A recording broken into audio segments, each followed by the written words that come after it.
ఇప్పుడు ముక్కలయ్యింది. ఇక ఈ అడవికి ఒకడే రాజు, అది నేనే. ముఫాసా పారిపో.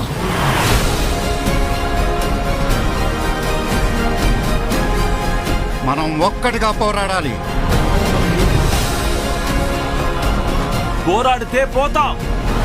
మీ సావు మీరు సావక నన్నెందుకు లాక్కొచ్చారా బాబు? నేనుండగా నీకేం కాదు ఠాకా, భయపడకు. ముఫాసా! తెచ్చావురా దేవుడా! బతికిపోయాం. మనల్ని కాపాడింది నేనే. ఇందాక ఇది అన్నావే.